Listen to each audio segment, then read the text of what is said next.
Good evening and welcome to the August 25th, 2021 meeting of the Cedar Falls Planning and Zoning Commission. We have a lot of options for you to join tonight. We have a lot of people in person here via Zoom, channel 15. There's lots of opportunities to integrate with the meeting, and those are outlined online. With that, we'll call the meeting to order and roll call vote from Karen. Here. Here. Sorry, turn on my mic there. Leeper, Here. Lynch, Here. Prideaux. Leslie was going to zoom in, but she's not online yet. Okay. Saul, Schrod, Sears. Here. All right. Thank you, Karen. We have a quorum. First, we'll entertain a motion to approve the August 11th meeting minutes. So moved. Second. We have a motion and a second. All those in favor? Aye. Aye. Opposed? Same sign. All right. With that, we'll open it up to public comments. This is a time to speak on items that are not on the agenda. So we'll have an opportunity to speak to items that are on the agenda later. But is there anyone that would like to speak to an item that's not on the agenda tonight? All right. Anyone online? Nothing in virtual. Okay. With that, we Julie, will go Excuse to. me. What's that, Karen? Just want to let you know that Leslie is showing up as a participant. Okay. Can you promote her to a panelist? Yes, I assume she's a phone number. Yeah. Okay. All right, we're getting one more member online here. With that, we're going to jump to old business. Item 1 is land use map amendment, and that's on West First Street. And I'm not sure who is speaking to that item tonight. Oh, I'm sorry. I was still focusing on seeing if Leslie had joined. Did we get the meeting Leslie or not. on? I'm having difficulty to tell you the Should we truth. pause for a minute? She's showing up as Leslie on the thing. Well, I just renamed her, but she's an attendee. And I'm not allowed to promote her. Can you allow her to speak? I can. And she can mute and unmute herself. I already have done that. So Okay, can we'll just have she- to do it that way. Can she identify herself for the minutes or for the record? Sure. Leslie, are you there? There we go. She's coming in as a panelist now. There. All right, we're still working on this. I was hoping we wouldn't get good at this before it left. There she she is. Okay. Hi, Leslie. All right, so we'll start with old business, and we have a land use map amendment for south of West First Street. Who's going to be speaking to the item? I'll just address that briefly. As you recall, this is for the rezoning, the land use map amendment and rezoning for the Thunder Ridge development to planned commercial. As we stated in the memo, the applicant has given staff some updated documents, and we're in the process of reviewing those. We've gotten far enough to know that they are in pretty good shape for a public hearing. So staff is recommending that you set the public hearing for your next meeting. But they weren't quite ready to go for this particular meeting. All right, thank you. So I would entertain a motion to set the public hearing for September 8th. So moved. Second. Motion and second. Those in favor? Aye. Aye. Opposed, same sign? All right. With that, we will move on to our next item of old business, which is rezoning for 2nd Street. And this item, we understand, is, we also have a request to continue, open the public meeting tonight and continue to the next meeting as well. But before that, we're not going to have any presentation? Yes, Michelle is prepared to present on that. Yes, thank you. So going over a little bit what we talked about last meeting. The site is located on the northeast corner of 2nd and Iowa Street. The two lots consist of rental properties. The one house at 515 West 2nd Street is a single-family residence, while the house at 523 West 2nd Street is a two-family conversions. McDonald's is on the west of the site. The car wash is in the north, and there's residential development from the south and east. The applicant proposes to combine the car wash lot with the two smaller lots, the site, and redevelop the site into a fast food restaurant with a drive-through. And looking at the criteria, there's 3 criteria for looking at a rezoning. And the one that we're going to focus on tonight is the criteria, is the rezoning request consistent with the future land use map and the comprehensive plan?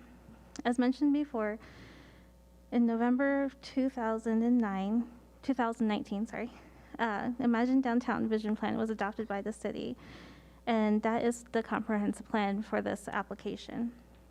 The vision plan divides the downtown into character areas for the future land use designations. The 2 lots are within the Overman Park neighborhood. The vision plan notes that the Overman Park neighborhood is a stable residential development with a few small offices close proximity to the Main Street parkade. The intent of this area is to protect the residential character and allow limited residential infill in a scale that's similar to existing homes in the neighborhood. As part of the downtown vision plan, there is a section of Imagine If. So looking at the defining character areas and seeing if development could be feasible in this area. As shown on the screen, the Imagine If has a commercial development facing First Street and residential facing Second Street. The vision plan does provide more commercial space for development than our current C2 development within the C2 zoning district. And as noted in the staff report, and worthy noting again, the downtown vision plan had a process that involved intensive public comment period, as well as a couple of public workshops. Community members, including besides the property owners, we had community Main Street provide comments, as well as business owners, property owners, realtors, developers, elected officials, the Historic Society, Bike Ped Committee, Grow Cedar Valley, and various technical staff from the city, from Cedar Falls Utilities, and Iowa DOT. The character districts were drawn on the basis of this public comment. So looking at the current development, as already mentioned, that the C2 district, the vision plan actually in the C2 vision plan has a little bit more room for commercial development than our current C2 district. And most of the development that's currently in this location does make use of the half block, and McDonald's to the west is an exception of that rule. And the new bank that was built to meet the new standards in the vision plan, and also left the southern half of the block open for future development.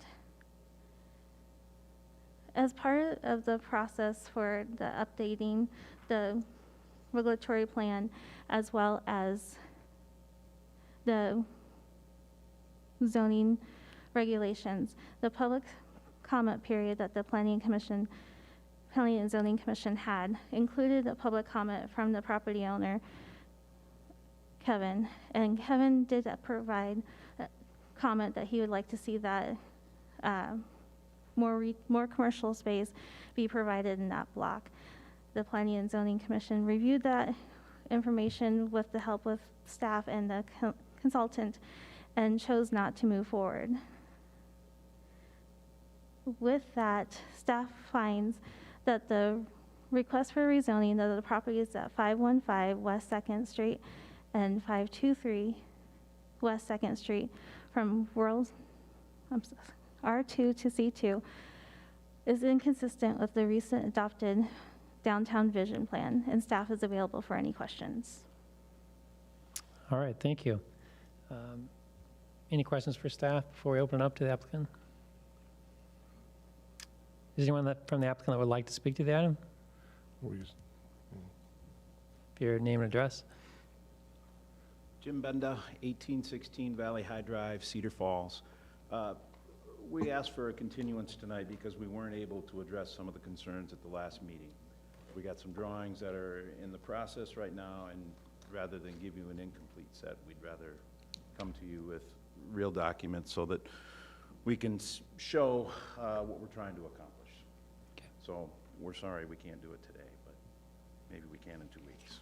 All right, appreciate it. Thank you, Jim.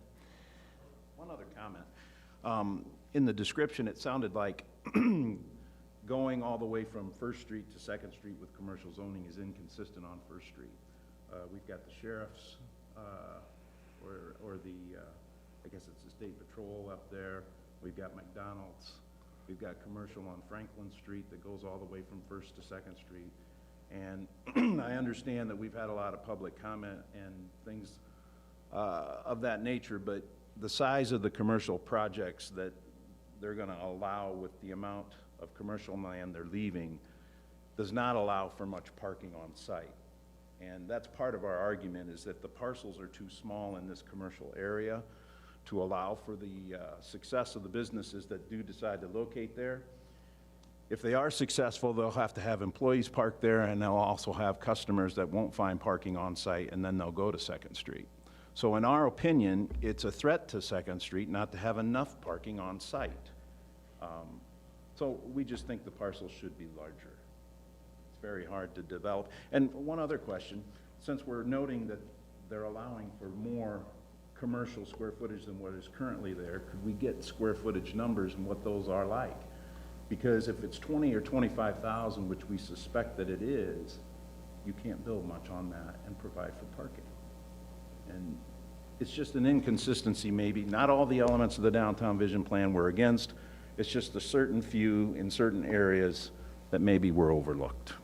So, thank you. Thank you, Jim. Any questions for the applicant? Okay. At that, we'll open up to the public. If there's anyone from the public that would like to speak to this item, come up to the mic and give your name and address.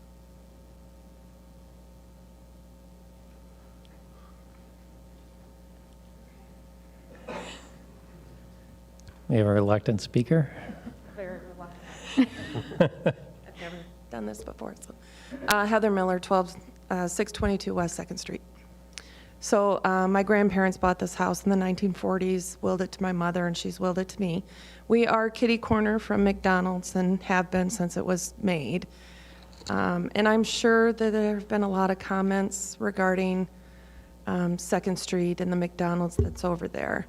My house is actually kitty corner from the McDonald's. We get all the noise, we get all the traffic, and we get all the garbage from McDonald's, and we get a lot of it. And to put another commercial fast food restaurant in that area would just double all of that, all of the noise, all of the traffic, all of the garbage. And it, you know, I have a beautiful home that was built in the 1870s, and we have restored it completely. And it's been in our family for 80 years. And so we would rather not see that happen. Thank you. All right, thank you. Is there anyone else who would like to speak to the item today? All right, with that, we'll bring it back to the commission. Again, the request is to continue this public hearing. Oh, we have one more? Okay, sorry about that. Sally Timmer at did you want to come up too? At 203 Tremont Street. Again, we agree with what the staff is recommending for the rezoning. We also live kitty corner from McDonald's and see all the same things that she is mentioning, but also just the point of that they're saying that it's already being done. You know, again, the Franklin Street, the bank that just went up, they did it correctly as to what is in line with the vision plan. McDonald's is non-conforming, and the back half of that is residential. And so there really isn't a precedence for this already. And so just because there is a McDonald's there doesn't mean we need to keep going in that direction. I think that's what I, So we used to live with what would it be called? A commercial property residential. behind us. We moved over to this neighborhood because we wanted to live in a neighborhood. If we continue in this direction, the whole block next to us is going to become commercial, and there's no real draw for us there. And we'll see a mass exodus from the neighborhood. Young families aren't going to want to live there. This is close to the trails for us. It's very convenient. And that's what we want to market to the neighborhood.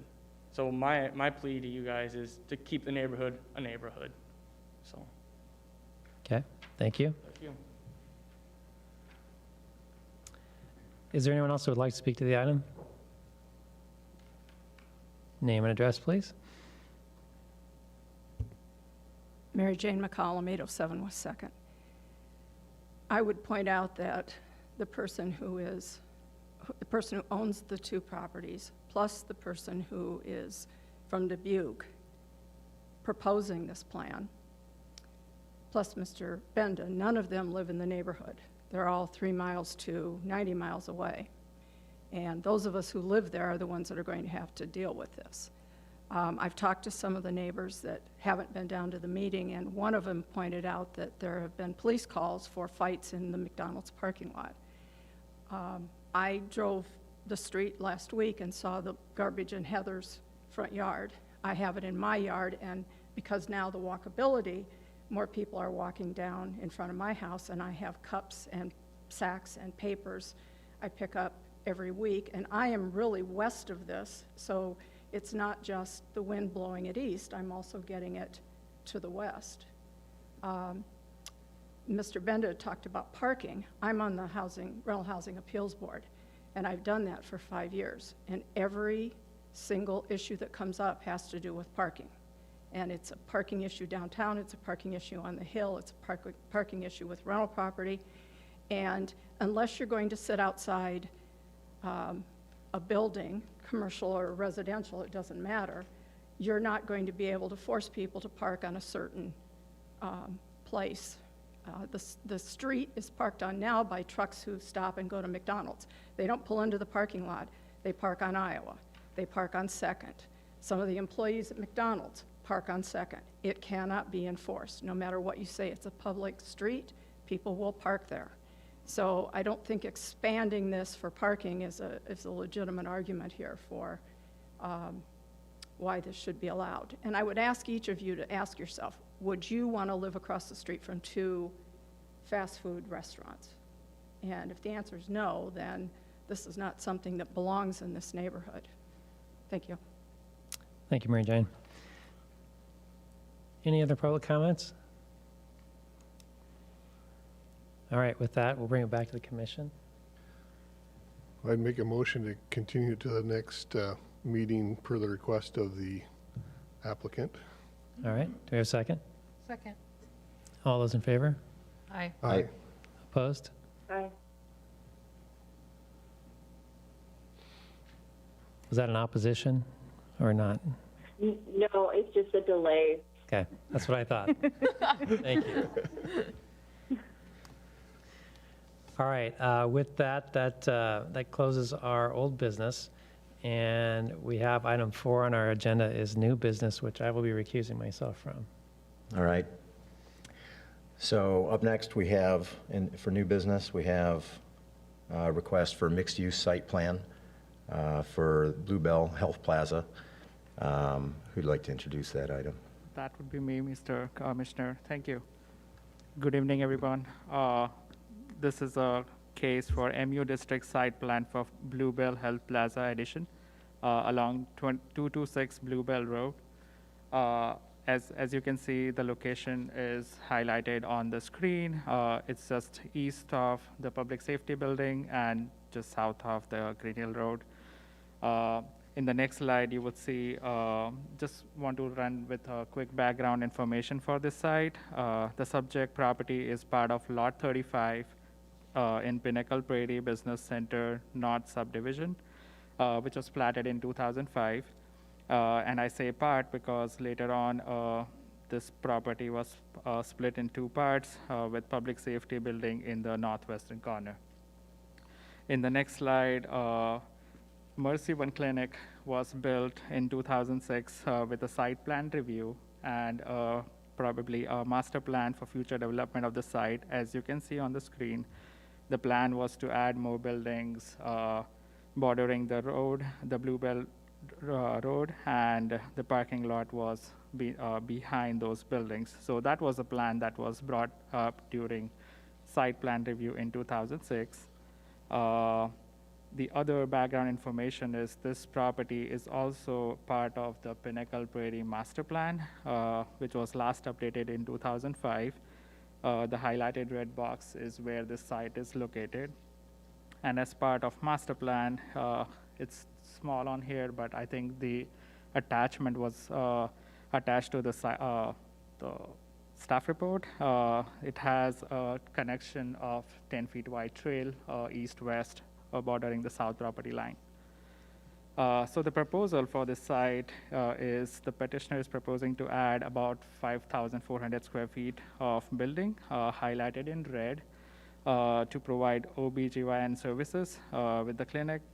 The scope of the project also includes expansion of parking area, highlighted in purple, and adding landscaping improvements throughout the site. I've highlighted possible colors of green that indicates the possible landscaping which will be added on the site, and also a public sidewalk bordering Bluebell Road.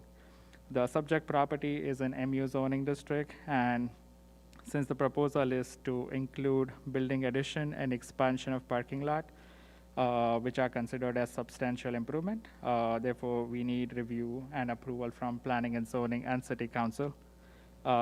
In the next slide, I'll just run down the basics of what the applicant is proposing for the site. Applicant is proposing to include a master plan exhibit with this site plan proposal that shows the potential future property split of the site and future improvements that will be done. The master plan to the screen shows that a 5 feet wide public sidewalk along Bluebell and a 10 feet wide public trail bordering the south property line, as shown in green, will be added with the development of the southern area to comply by the Pinnacle Prairie Master Plan. The intention of the owner is to potentially split the lot in future, so we have added master plan here with the site plan to comply by the zoning regulations. The proposed addition will be in addition to the existing facility, which is an allowed use in MU zoning district and is also consistent with the Pinnacle Prairie Master Plan. With the proposed addition also exceeds the minimum setback required of 30 feet along Bluebell Road. For parking count, the parking stall requirement for about 33,650 square feet of building is about 168. Including 6 handicap stalls. The proposed parking is about 188 stalls, which includes 12 handicap stalls. All the handicap stalls are located right next to the building, which provides easy accessibility. In the next slide, I'll run by the green space and landscaping requirements as per MU zoning district. The open space required for this site is about 313 square feet, and the open space provided is about 434 to 49 square feet. And there are 3 other requirements as part of landscaping code. One is the street tree planting points. The required is 984 points, and I think the site currently has about 1280 points. So that meets it. The parking lot tree requirement is about 13 trees. The parking lot trees proposed is going to be about 22, so which exceeds the number. And the open space landscaping point required for entire site is about 11,443 points, and the proposed is 12,537, which exceeds the requirement. In the next slide, I would see run by common access point, or the one shown in red are the 2 access points on the site. which will be along Bluebell. The yellow area highlighted will be the 5 feet public sidewalk that will be added as part of this project. Site lighting, I think the applicant is proposing to use existing light poles and add another fixture facing southward to light the added parking area. As far as stormwater is concerned, the stormwater runoff generated by the new parking addition will be directed to a new detention facility highlighted in blue in the southeast area of the site. The only thing pending is the building design review. As you can see on the screen, the building design is consistent with the MU zoning district standards, design guidelines, and also is consistent with Pinnacle Prairie Master Plan guidelines. The proposed addition will incorporate similar exterior material as the existing structure on site. I think majority of the facade is going to be brick as is, and I think it's the asphalt shingles as is. So as you can see on the 3D illustration, it almost looks unidentical. So I think building design meets the code. Notices to the property owners were sent out on 18th August of 2021, and we haven't received any correspondence from any surrounding properties with any objections. With that, planning and zoning, the community and development staff has reviewed the MU site plan proposal and recommends approval with the following stipulations. Any comments and directions specified by planning and zoning, and conformance to all city staff recommendations and technical requirements. With that, also want to highlight, we have architect Brian Sanderman. He's here in person to attend this meeting on behalf of client. And I think we have applicant Mindy from CGA, and maybe Matthew Hempel, who is the owner, might be on Zoom meeting if we have any questions. Thank you, everyone. Thank you, JD. Any commission questions for staff? Does the applicant have anything to add to the presentation?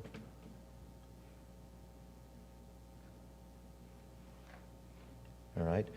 At this point, we'll open it to public comment. Seeing none. Anyone online? No one online. Okay. With that, I'll bring it back to the commission. I think this looks pretty straightforward. Yeah, I think looks like it meets all their criteria and fits in just fine, so I would make a motion to approve. Second. I have a second. Who's our second? Okay. And we'll have, we have a motion and a second, so a roll call vote. Okay. Holst, Aye. Larson, Aye. Lynch, Aye. Prideaux, Aye. Sears. Aye. All voting aye. Thank you. I'll hand it back to Brad. All right. I'll be recusing from the next item. Okay, thank you, Kyle.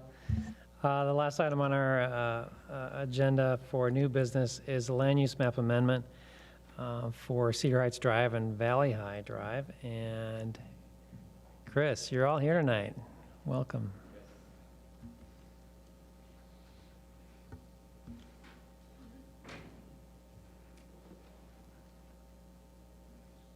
Just a note for the record that Mr. Larson recused himself from this item.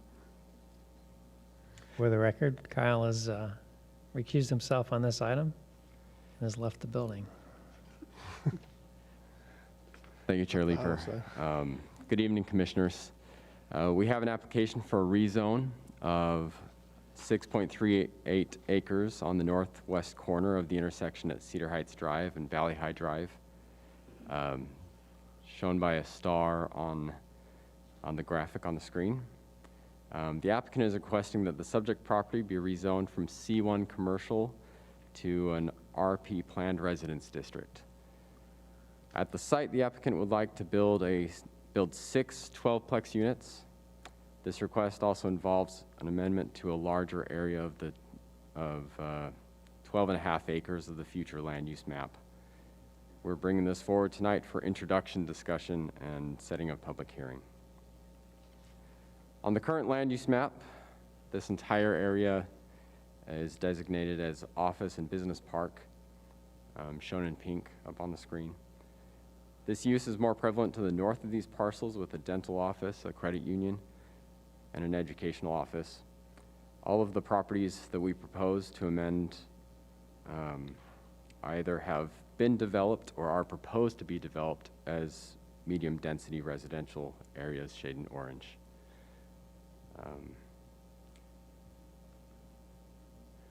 Principles of land use planning would concentrate commercial uses in nodes that are appropriately sized for neighborhoods. Staff finds that the amount of commercial and office indicated on the future land use map along this corridor may be excessive at this point, given the lower traffic volume and more attractive locations for such development in other areas of the city.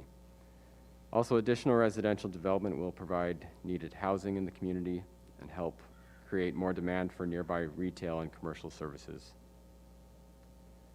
So with this request to update the land use map for the property indicated by the star, we think it will be appropriate to change the area in question to medium density residential as shown on the graphic in the presentation, all in orange.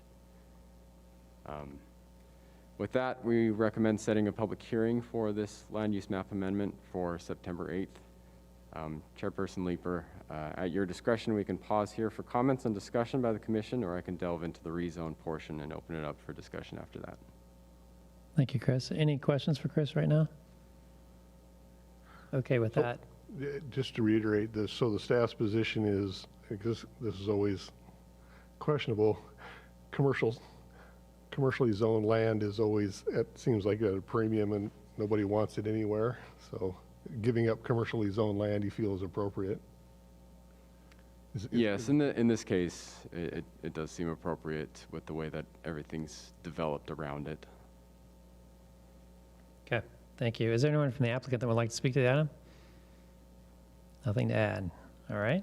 With that, we'll open up to the public. Anyone would like to speak to this item? Come up to the microphone and give your name and address.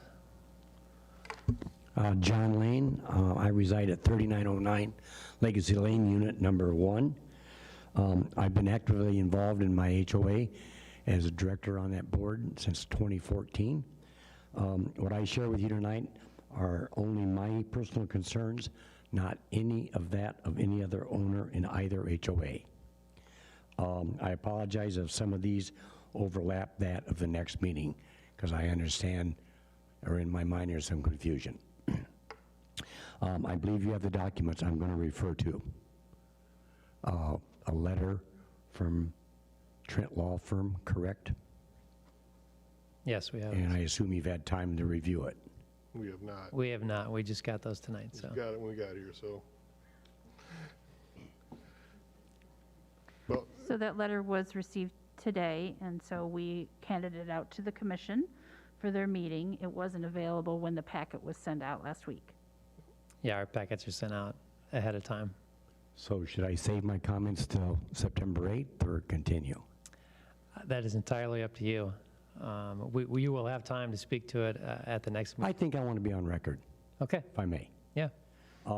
Virginia Wilbur from Trent Law Firm represents both HOAs involved. She referred to LG as the builder. Further research on my part indicates that Heartland Development of Cedar Valley, Inc. is now involved. I am truly concerned with whom I'm going to deal with. Two different names show up. Most of my concerns were addressed quite well in Ms. Wilbur's letter, which you have in your possession. Both of our good faith meetings with Kyle Larson, who he claims he is the builder, went well. He's offered to install a drain system for a severe water issue on our private property.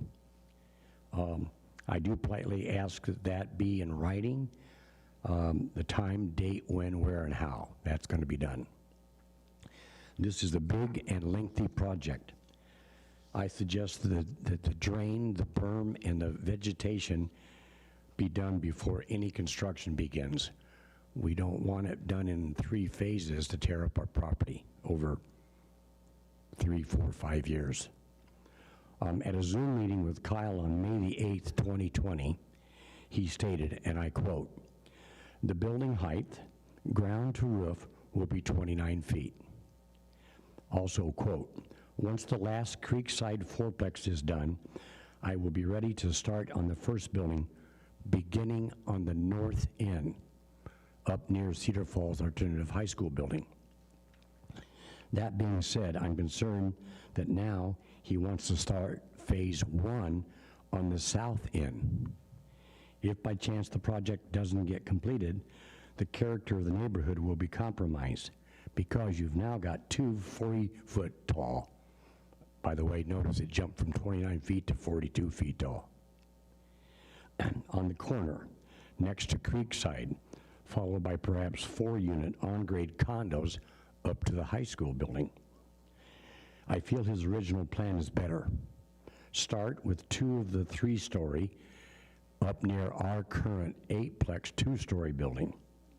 On the north end, I am most pleased with his latest revision, 100% owner occupied, rather than what he proposed at our first meeting of only 75. So we would not have landlords, we would not have tenants in the neighborhood. Thank you. Thank you, John. Is there anyone else that would like to speak to the item? Good evening. Thank you for your volunteer work for the task that you do on a volunteer basis for the planning and zoning. My name is Steve Thun.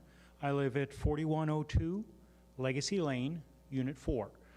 So I'm on the east side of Legacy Lane. So my living room and my bedroom face to the east out towards where these units will be built. So that there's some information on what I will be seeing and what the people on the property will be looking into. I just wanted to share that with you. I'm referencing some of the stuff that's in Virginia Wilbur's letter and adding a couple of comments. And since you haven't had a chance to read that, we may just review this again later. But there were 3 concerns mentioned in the letter. Number 1, proper stormwater detention and flooding mitigation. Kyle, at the 2 open forum meetings that he had, he referenced, proposed adding a French drain system. A French drain system is basically a tool for draining excess water off of the existing soil.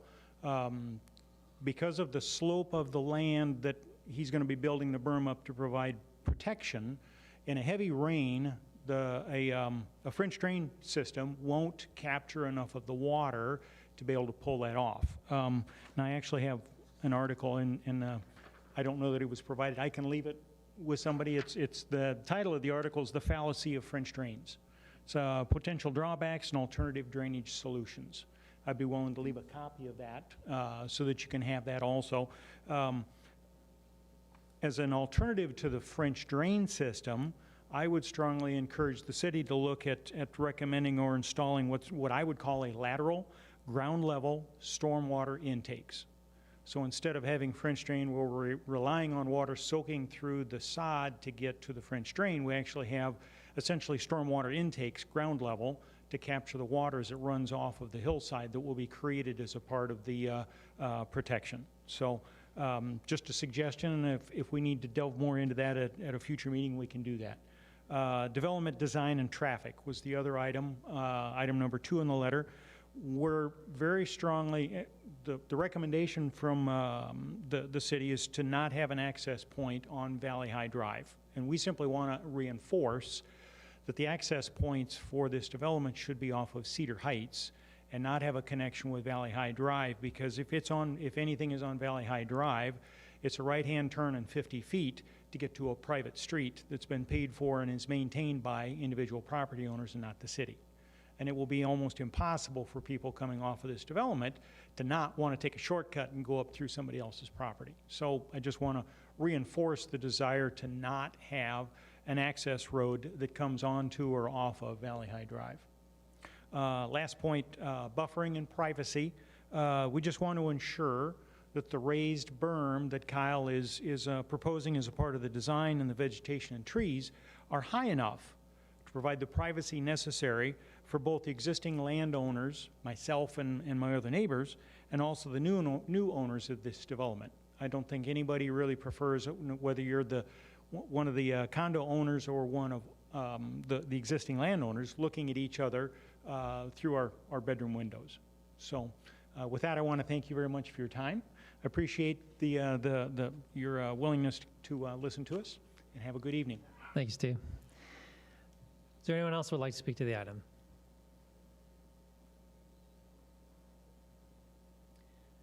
I would give the applicant an opportunity. Is there anything you'd like to discuss, given the public comments?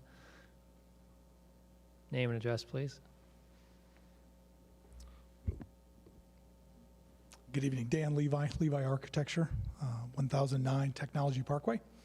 To address some of the comments that have been made so far, the developer has worked with the city on the concept, and we have made iterations suiting what we feel is in collaboration with the city and their interest in parking, as well as creating a buffer from Cedar Heights to the residential area. Heartland Inc. is the current property owner. The developer, LGC, is the developer of the project, and they are buying the project on contract. So they are the sole developer, so the confusion there is understandable. The current property owner is Heartland, but will not be the eventual owner nor the developer, and they are not in partnership in any way.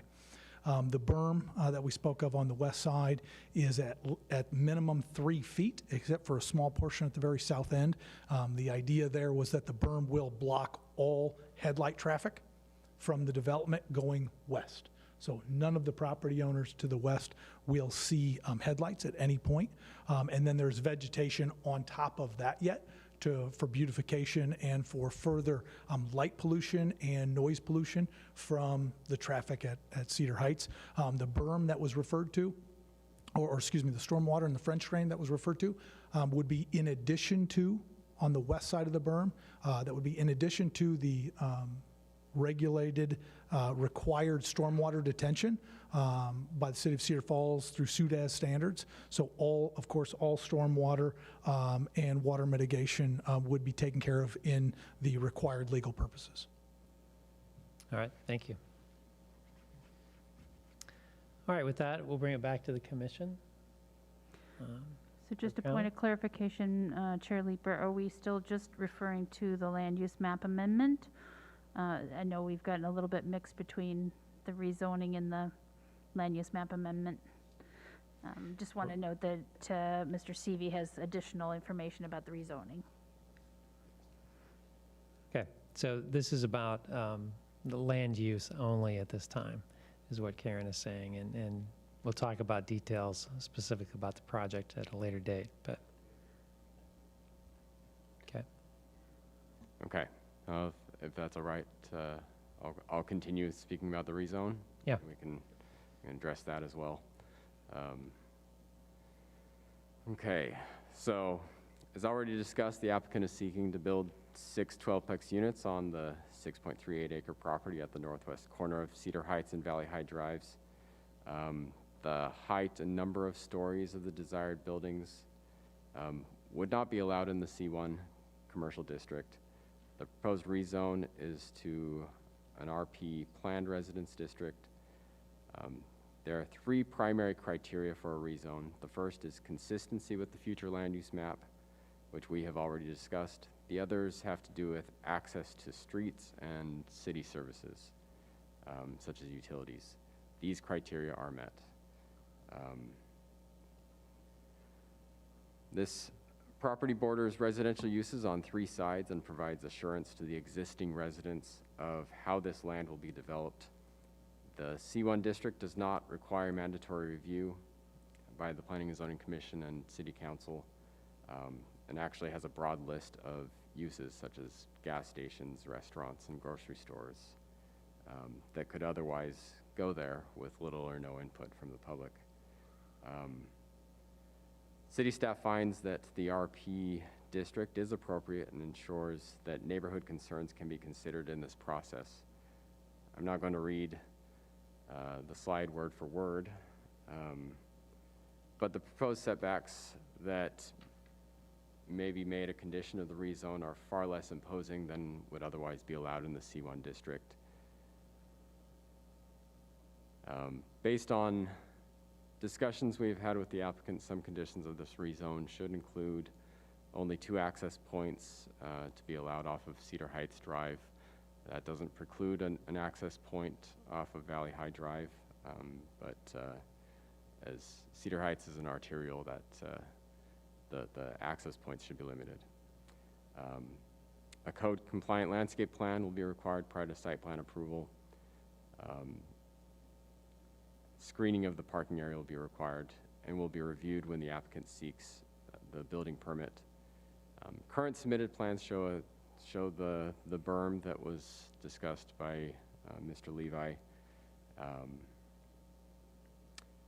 and with vegetation on top. The height of the screening will be required to total 6 feet, which is a code requirement. So with that, the Community Development Department recommends gathering any further comments from the Commission and the public relating to this request, and scheduling the public hearing for September 8th, likewise with the land use map amendment. All right, thank you, Chris. I clearly jumped the gun a little bit there. Sorry about that. No worries. Yeah. Yeah. So, any questions for Chris, staff? Any further questions from the applicant or comments? Any further public comments? We're going to bring it back to you. All right, we'll bring it back to the commission. Again, this item is about setting a public hearing on September 8th. I would move that we set a public hearing for September 8th, which. Second. All right. We have a motion and a second. Any discussion about the topic in general? I don't see anything jumps out to me as long as, comfort level with changing commercial to residential, and I guess depending on neighborhood responses, it doesn't sound like there's gonna be a lot of. Sorry about that, my mic's off. Doesn't sound like there's been a lot of negative response from neighbors to this. Is that? To change from commercial, is that what you're asking? Commercial Well, to? yeah, or anything in the proposal in general. Just curious. I haven't had a chance to read the newest materials here, so. Just to speak to that, this would be a rezone from something that is more restrictive, or sorry, less restrictive to more restrictive. Right, right. So as far as the impact on the neighborhood, it's likely positive. Yep. Great. We have a motion and a second to continue. Any other discussion?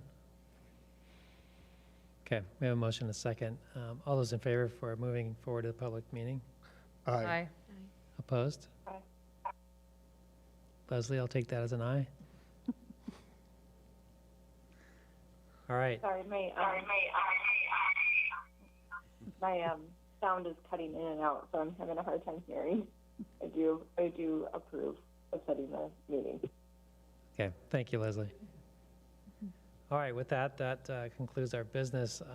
Any commission updates? I don't have anything for you tonight. Okay. With that, I would entertain a motion to adjourn. So moved. Second. All those in favor? Aye. Thank you, everyone, for showing up.